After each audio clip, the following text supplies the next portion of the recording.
Okay, guys, wait a minute, wait 1 second, hold on. Okay, let's stop for a second. Before we go on, I need to just get this out there. I did not see the original Psycho before I seen the 1998 one. Just so we understand where we're coming from here. Now that we got that out the way, grab our mic here. Let's put that right there. That back here. Head cut off. Nope, we're looking good. All right. How about that Giancarlo Stan? I know what I said right there was sacrilegious. I get it. I'm sorry. Now I'm going to redeem myself. I'm going to review the original before I eventually get onto that crap from the 1998 version. So here we are. Right away, this movie has one of the most iconic themes ever in a movie. When you think about themes, you think about Star Wars. You think about Jaws, you think about this movie. Some people have not even seen this movie, but they know the main theme for this movie. And right away, during the opening credits, this movie puts you in a creepy and unsettling mood with the score for this film. Maureen Crane, played by Janet Leigh, she takes this money from her job, which is a sum of $40,000. She takes this money and she goes on this road trip, and here we are. We got ourselves a movie. I like how Alfred Hitchcock, he shot the driving scenes. It's very great. All the camera work in this movie is nice and tight. It's clean. It's not all over the place.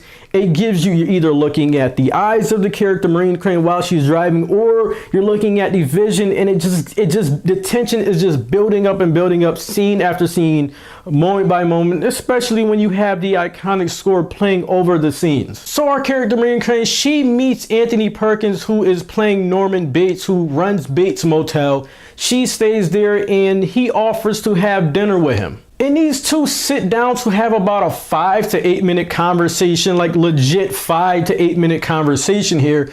And you would think it would be boring, but it's really not boring. You kind of find out who Norman Bates is a little bit. You kind of find out what he likes to do. And the more he talks, the more crazy he sounds. And the more crazy he sounds, the more interesting he sounds. And the more interesting he sounds, the more great the movie is. When I say interesting, it probably is one of the 3 favorite scenes for me in this movie is Maureen Crane and Norman Bates talking. You know, some movies try to do this, but they didn't take their notes very correctly. That's The Matrix should have taken notes from this film to figure out how you have 2 characters sit for about 10 minutes and just talk and nothing happen and do it well. But let's get on to more great stuff here. Maureen's death scene in this movie is probably one of the most iconic clips or images ever in horror film history, probably in all of film history, which makes this movie age like wine. This movie has aged some, but it really hasn't aged much at all.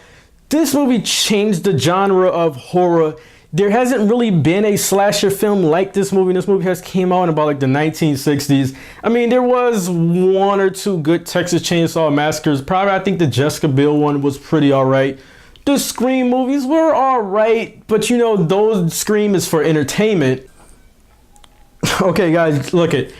I was not comparing those 2 movies to Psycho, really. I was just seeing what other slasher films out there that was pretty good. I mean, could you call Texas Chainsaw Massacre a slasher? I'm not too sure, but I was not comparing those 2 films to Alfred Hitchcock's Psycho. That's because I'm going to give Psycho a 96 out of 100.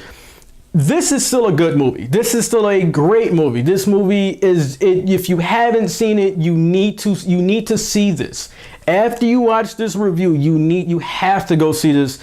There hasn't been much other horror movies like this movie.